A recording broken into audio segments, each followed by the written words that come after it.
Hello viewers, আসসালামু আলাইকুম।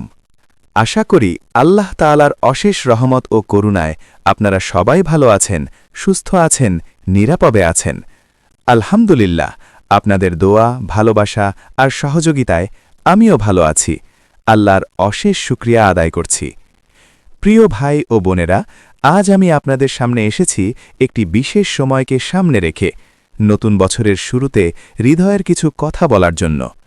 দেখতে দেখতে আরেকটি বছর ২০২৫ সাল আমাদের জীবন থেকে বিদায় নিয়ে নিল। এই একটি বছরে আমরা একসাথে হেঁটেছি, একসাথে কথা বলেছি, একসাথে হাসি কান্না ভাগ করে নিয়েছি। এই পথচলায়, আমার কথাবার্তায়, চলাফেরায়, আচরণে বা অজান্তে কোনো ভুল, কোনো কষ্ট, কোনো গুনাহ যদি আপনাদের মনে আঘাত দিয়ে থাকে, তাহলে নতুন বছরের এই পবিত্র মুহূর্তে আমি সবার কাছে হৃদয়ের গভীর থেকে ক্ষমা প্রার্থনা করছি। দয়া করে আমাকে ক্ষমা করে দেবেন। আমি চাই আগামী দিনগুলো যেন হয় আরও সুন্দর, আরও পরিশুদ্ধ, আরও আল্লাহমুখী। আমরা সবাই যেন ভুল থেকে শিক্ষা নিয়ে ভালো মানুষ হওয়ার চেষ্টা করতে পারি, এই প্রত্যাশাই রাখি।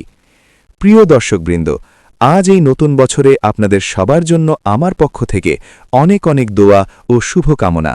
আল্লাহ তাআলা যেন আপনাদের জীবনের সব না পাওয়া পূরণ করে দেন, ভুল ত্রুটি ক্ষমা করে দেন, দুঃখ কষ্ট দূর করে দেন, আর আগামী দিনগুলোকে শান্তি, রহমত ও বরকতে ভরে দেন।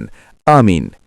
সবশেষে একটি অনুরোধ, ভিডিওটি যদি ভালো লেগে থাকে তাহলে লাইক দিন, কমেন্ট করে মতামত জানান, শেয়ার করে অন্যদের কাছেও পৌঁছে দিন এবং পেজটি ফলো ও চ্যানেলটি সাবস্ক্রাইব করে সব সময় পাশে থাকবেন।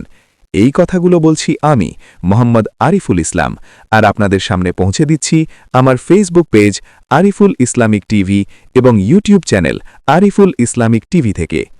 আল্লাহ হাফেজ। সবাইকে আবারও নতুন বছরের আন্তরিক শুভেচ্ছা ও অভিনন্দন।